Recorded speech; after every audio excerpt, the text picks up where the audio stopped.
El canciller alemán Olaf Scholz ha calificado como una amenaza a la democracia el ataque contra el principal candidato socialdemócrata en Sajonia a las elecciones europeas. Matthias Ecke, de 41 años, fue gravemente herido, aunque su vida no corre peligro. Con esta noticia comenzamos el informativo en Deutsche Welle. Yo soy Carol Guerrero, los saludo desde Berlín. Arrancamos con titulares. El canciller Olaf Scholz hace un llamado a enfrentar unidos a la ultraderecha tras el ataque contra el político Matthias Ecke. Según la policía, Ecke fue atacado por varios hombres mientras hacía campaña en la ciudad alemana de Dresde. Representantes de Hamás han llegado a El Cairo para negociar un alto el fuego en Gaza. Los mediadores esperan su respuesta a la propuesta de tregua que supondría un cese temporal de la ofensiva israelí en la franja a cambio de la liberación de algunos rehenes.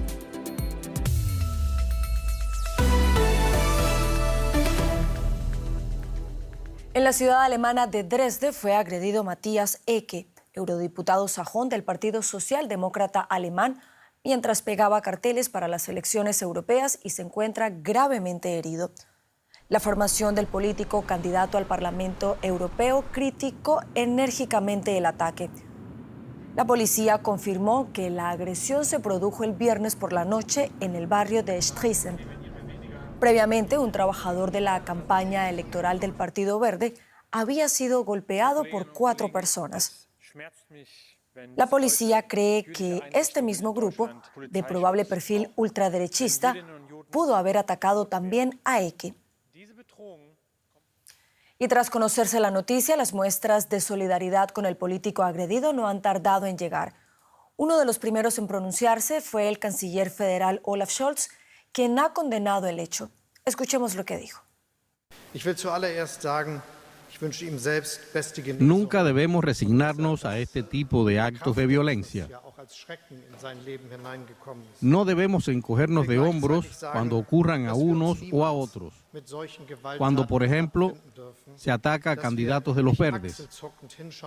Cuando vemos que esto ocurre contra políticos locales y alcaldes de pueblos y ciudades. Este tipo de actos violentos son una amenaza para la democracia, por lo que encogerse de hombros nunca es una opción. Debemos oponernos a ellos unidos. Valoramos este ataque contra el político del Partido Socialdemócrata Alemán en Dresde con nuestro analista político Andrés Goldschmidt, a quien saludamos a esta hora aquí en Berlín. Andrés, buenas noches. ¿Qué otros detalles se conocen sobre este ataque? ¿Qué más dicen las autoridades alemanas al respecto? ¿Qué tal, Carol? Bueno, por ahora poco. Matthias Ecke debió ser operado, su vida no corre peligro.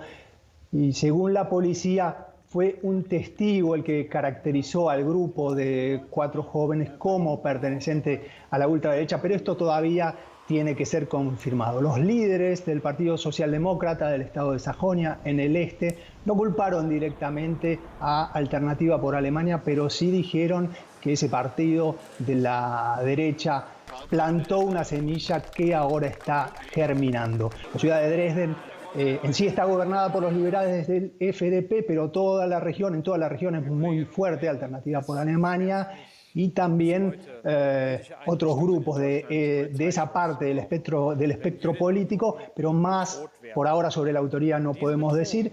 Uno de los líderes de Alternativa por Alemania, Tino Kruppala, también condenó el hecho cuando se conoció. Andrés, pero ¿estamos hablando de un episodio aislado o está aumentando la violencia política en Alemania? ¿Cómo lo ves? Bueno, el fin de semana pasado, otros militantes que pegaban carteles o que fijaban carteles en la calle de los verdes también fueron agredidos. Durante la semana, 2 diputados de los verdes también fueron agredidos, uno fue golpeado. Hoy se reportó también una agresión en la calle contra un militante en Baja Sajonia, de Alternativa por Alemania. Según un estudio de la Fundación Heinrich Böll, Carol, las agresiones, estamos hablando por ahora de agresiones menores, intentos de intimidación, que hace unos años, esto es curioso, tenía como blanco a miembros de Alternativa por Alemania ahora tiene como principal blanco desde hace unos años a militantes o miembros de los Verdes, pero con mucha diferencia. Recordemos que también hubo episodios de intimidación grave, intentos de agresión durante las manifestaciones contra la política de la pandemia, contra funcionarios y también contra políticos por parte de la derecha. Y luego los episodios graves, estamos hablando siempre de violencia contra políticos. En 2015 fue acuchillada y estuvo gravemente herida la candidata a la alcaldía de Colonia, Henriette Reker. La motivación del agresor, xenofobia y la política migratoria. Y en 2019 el caso más grave y notable, el asesinato del alcalde de Kassel, Walter Lübcke, a manos, tiroteado por un ultraderechista.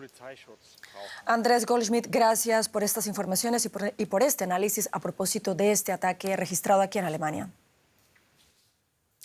Y en otra noticia del día, una delegación de la organización islamista Hamas llegó este sábado a El Cairo para reanudar las negociaciones sobre una tregua en la Franja de Gaza, según informan medios estatales egipcios. En las negociaciones participan también Estados Unidos, Qatar y Egipto. La propuesta de tregua busca detener los combates durante 40 días e intercambiar rehenes israelíes por prisioneros palestinos. Las conversaciones tienen lugar mientras Israel mantiene su plan de lanzar una ofensiva sobre la ciudad de Rafah, donde malviven casi 1,5 millones de personas, la mayoría desplazados. Mientras tanto, muchos israelíes mantienen la presión sobre el gobierno que lidera Benjamín Netanyahu para lograr la liberación de todos los secuestrados. Protestas en Israel exigen al gobierno que acuerde un alto el fuego que devuelva a los rehenes a casa. Poco se sabe del destino de unos 130 rehenes retenidos por Hamas, tanto soldados como civiles. Entre ellos hay 19 mujeres y 2 niños pequeños, el menor de apenas 1 año. El mayor de los cautivos tiene 86. Se cree que varias decenas de ellos ya podrían estar muertos. A finales de abril, Hamas publicó un video de 3 rehenes, un rayo de esperanza para sus familiares, aunque no se sabe cuándo fue grabado el video, en el que 2 hombres afirman llevar 200 días cautivos. Ver a mi padre hoy solo nos reafirma aún más que debemos llegar a un acuerdo lo antes posible y traerlos a todos de vuelta. Exijo a los dirigentes de este país que vean este video de nuestro padre pidiendo ayuda a gritos. Con el alto el fuego del pasado noviembre, que duró una semana, se recuperó a 105 rehenes, en su mayoría mujeres, niños y personas con doble nacionalidad, entre ellas 30 campesinos tailandeses. Había esperanza de que el alto el fuego se ampliara y que todos los rehenes fueran liberados. Pero ambas partes se acusaron de no cumplir el acuerdo y el 1 de diciembre se reanudaron los combates. Para las familias ya son 7 duros meses entre el miedo y la esperanza, sin apenas información y, según ellos, muy poco apoyo de su propio gobierno. Y más temprano, el periodista y experto en Oriente Medio, Mikel Ayestarán, nos habló sobre los grandes obstáculos en la negociación para el alto el fuego y sobre lo que se espera de estas nuevas negociaciones. Escuchemos. Es cierto que el acuerdo parece más cercano que nunca, pero de momento no hay nada cerrado, por lo tanto, cautela. La delegación de Hamas se encuentra en El Cairo e Israel espera su respuesta para enviar o no una delegación y cerrar definitivamente un acuerdo. Si hay un movimiento positivo por parte del enemigo, el jefe del Mossad volverá al Cairo para una negociación indirecta que se presenta larga y dura. Un asesor de Ismael Haniyeh ha confirmado el inicio de las conversaciones en El Cairo con Qatar y Egipto, que son los mediadores, e insiste en que ellos mantienen sus demandas: el final de la guerra y la retirada de las tropas de Israel de la franja. Son 2 condiciones que hay que recordar que son inaceptables para el Estado judío. El acuerdo que se debate tendría 3 fases y es la tercera y última la que recogería el final de la guerra. Hamas exige garantías a Estados Unidos de que si acepta una primera tregua temporal y libera a los civiles cautivos, esto ponga en marcha ya un mecanismo en este acuerdo que lleve al final de la guerra en esa tercera fase. A la espera de conocer conocer la respuesta de Hamás. Eso sí, en Israel se suceden las filtraciones de personas próximas al gobierno que indican que en ningún caso van a aceptar un acuerdo que les obligue a terminar la guerra. Esta ha sido también la postura oficial mantenida por el primer ministro Benjamin Netanyahu, quien ha repetido en los últimos días que con o sin acuerdo ellos invadirán Rafah. Y en una escalada de tensión en el marco del conflicto bélico en Ucrania, Rusia declaró este sábado en busca y captura al presidente ucraniano Volodymyr Zelensky, según informó la agencia oficial rusa TASS. Zelensky fue incluido en la lista del Ministerio del Interior de Rusia de personas en busca y captura en relación a un delito contemplado en el Código Penal de Rusia, sin ofrecer más detalles. La inclusión de Zelensky en la lista sigue la tendencia practicada por las autoridades rusas contra responsables del gobierno ucraniano prácticamente desde el inicio de la guerra en Ucrania. Y desde Moscú, el periodista Javier Cuesta valora para nosotros esta decisión anunciada por el Ministerio ruso del Interior. Escuchemos. La inclusión del presidente ucraniano Volodymyr Zelensky en la lista de busca y captura de Rusia tiene cierto sentido simbólico y además es una ruptura de puentes para buscar una posible negociación de la paz en Ucrania. Hay que recordar que el presidente ruso Vladimir Putin ha reiterado en varias ocasiones que uno de sus objetivos es deponer lo que él califica como el régimen de Kiev. En cualquier caso, esta medida ha pillado por sorpresa porque el Kremlin ha dado este paso después de 2 años de guerra y ya ahora considera formalmente a Zelensky un criminal. Desde el entorno de Moscú, aquí en Rusia, se considera que esto podría ser un mensaje de que Putin quiere llevar la guerra hasta el final y no negociar.